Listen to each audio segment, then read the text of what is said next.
Hey everyone, been a good, oh goodness, I don't know, 2, 3 weeks, maybe longer since last put anything up. Just been real busy between just being tired from work, catching up on things here, and just some days where you're just tired. uh, haven't really made any content, but I want to share with you the last project I put together, which is my Quail Pen. Uh, Decided to make my own instead of going with a commercial solution, which would have been, of course, smaller, way more cramped for them. Um, this one here, I wanted to go. Main goal was to go with a solution that'll allow the eggs to kind of come forward and roll using the the wire meshes natural pattern, but it did not quite come up that way. Well, for them, not unless like they kind of lay the egg halfway in the pen, and that'll naturally roll down. Because if they do it way in the back, it's gonna stay up there. But either way, I'm happy with the way it turned out. So if the eggs don't roll forward and I collect them up here, I could always put their food or whatever else I need while I'm feeding them or cleaning them or doing whatever else I got to do.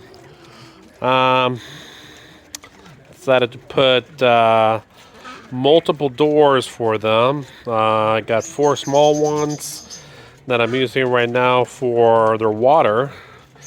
And I'm using these cups that I'm so fond of. Just got to get one more to put over there on that side. And I'm using a regular chicken feeder. Wasn't the easiest to get in because the door, I thought I had it cut to the length I needed it, but did not quite come up that way. So I had to do a little bit of bending and squeezing, and thankfully nothing broke or snapped or whatnot. For the doors, I decided to go with this really nice solution I found on Amazon to prevent any cutting or scratching on my hands or forearms whenever I'm going in and doing what I have to do. Seen plenty of other folks that are in the hobby. They use either this or there's actual cage guards that are sold that are plastic, which you cut to length and use as needed. Whenever I get some more of those in, I'll go ahead and share that with you guys. That way you can see the difference. With these, it's a little funny because these are mainly meant for the edges of car doors, so that it's not such a sharp edge on your vehicle. But here, I cut it to length. I use some pliers to crimp it down, and it's weatherproof, good sunproof, rainproof, and it lasts for a long time. At least for the other ones that I'm using in some of my other cages, I haven't had any issue. The latches are pretty standard with what I use. Got multiple in here. This flap wasn't initially supposed to be here or planned, but when I looked at the distance from the floor to this bottom 2x2, is it a 2x? Yeah, 2x2.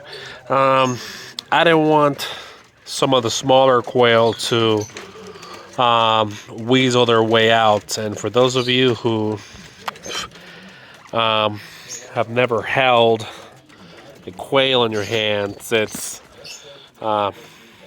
honestly, it's comparable to trying to hold onto a bar of soap, especially with the smaller, with button quail. If you don't have both hands on them and you have a nice, tight, firm grip or squeeze on them, they will slip out and take flight on you, and they're gone. They are gone. So, really important to keep a hold on them until you either put them in their final enclosure, or some folks, I think, they do the wing clipping to control their flying around and possible escaping. But I'm not choosing to do that with these. Another reason why I thought this flap might be useful is preventing any outside critters from coming in here. I know for some of the squirrels that I've seen, they like to get real nosy.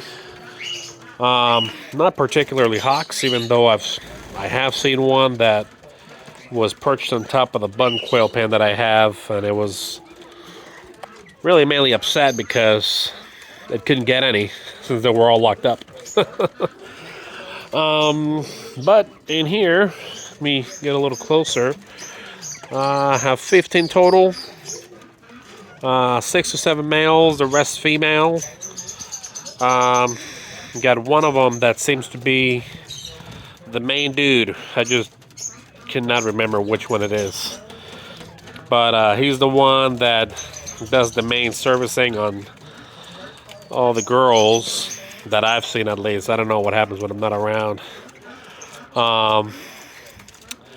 Eventually, I'm going to get my hands on an incubator with a proper size rotating tray, so that some of the eggs that I collect I can incubate and work on increasing the population a little bit on my own without having to purchase more, and eventually lead to just being able to have enough to have eggs, maybe process some for meat, but have enough eggs to eat regular, pickle, or do whatever else I want to do with them.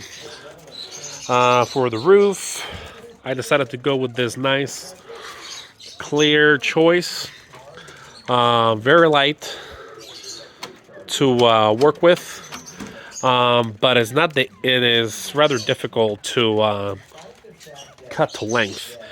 Me personally, I had to use some garden shears to cut it, and it did not give me the prettiest of results, but it still ended up being practical for what I needed. Hopefully later on I can find a better solution to getting these cut. For the wire mesh, I used the standard 1/2 inch, and 1/2 inch all around. And instead of using the bigger galvanized tacks that you have to drive in and muscle in with a hammer, I just decided to go with my staple gun and take care of it all, following it behind with a finishing hammer for the ones that didn't quite make it in there, and it still worked out just fine. So had I gone with the other choice, to be honest, I would probably still be hammering around in the garage. But it came out pretty well, and I'm happy with it. I'll do it all over again with the materials I did, no doubt. And then this is it for the latest project. For the next one, I'm thinking of perhaps, much like the one that I did for the society finches, do a long flight cage like that, but for my zebra finches, and get them their own good bit of space outside, and outside with all the other guys that I have, so that they're not taking as much space on my porch. But this is it, fellas. Hopefully within the next, hopefully maybe sooner, but hopefully at least at the most in the next 2 weeks I can get another video up with a little more content of what I'm working on and what the next area of concern is. All right.